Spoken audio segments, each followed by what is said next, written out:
found her body. Looks like you've got your hands full. Don't regret this.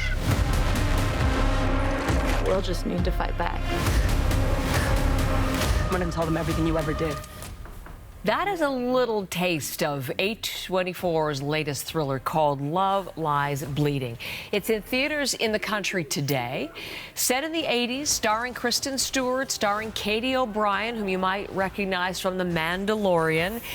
And it's getting a lot of talk. Jackson Weaver is in for Eli this week. Well, Jackson's often in with Eli, now for Eli, in and of himself today. He's seen it, he's talked to the stars, and I'm glad you're talking to us this morning.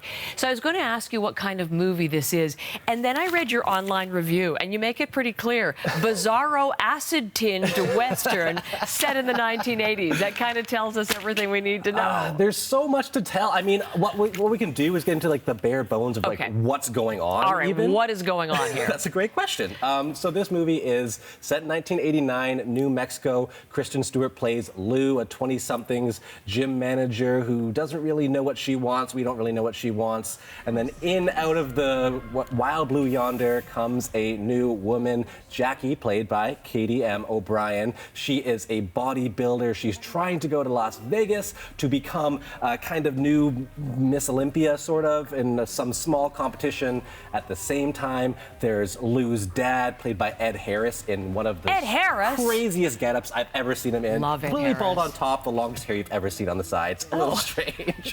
And then he has all these criminal dealings. We also see Dave Franco as a not-so-great brother-in-law to Lou. There's just a lot going on here. It starts off as kind of a Coen Brothers neo-noir mystery thriller, and then things kind of take a turn.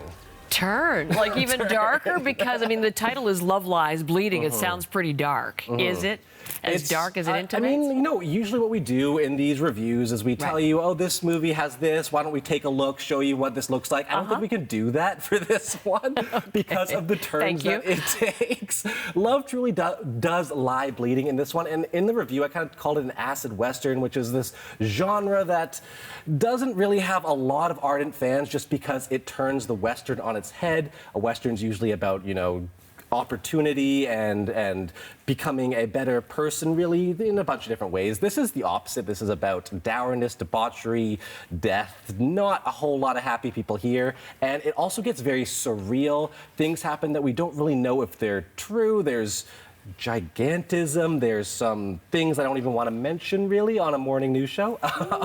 But outside of that, it's just a movie that its director, Rose Glass, wanted to go wild and strange and different. And I got to talk to both her and Kristen Stewart. I want you to take a listen to what Kristen Stewart said about the reason that she wanted to take on this role. Okay.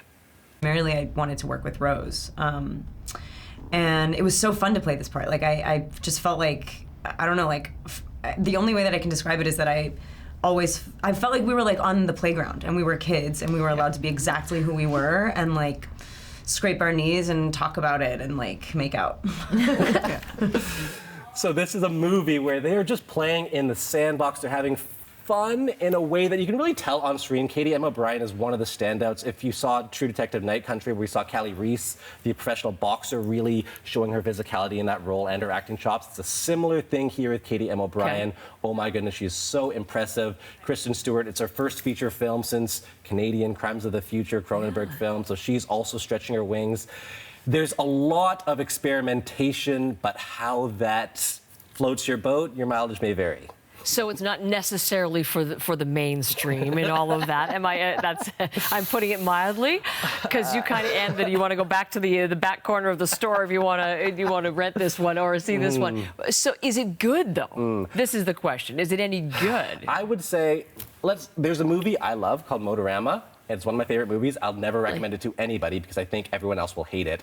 Similar vibe here. This is something that I think is destined to be a cult classic, but it's not something you want to, take your parents to, an uninitiated date to. This is a wild and crazy film that does a lot of interesting things and experimenting with gender roles and experimenting with how far an audience will go. But if you're just looking for a fun time, maybe go see Dune Part 2. Okay. I mean, I'm appreciating the mullets in this and the soundtrack. I'm loving the soundtrack. What's your rating overall? Rating overall, very fun. Wait. Q. Oh my goodness, can we see what we have?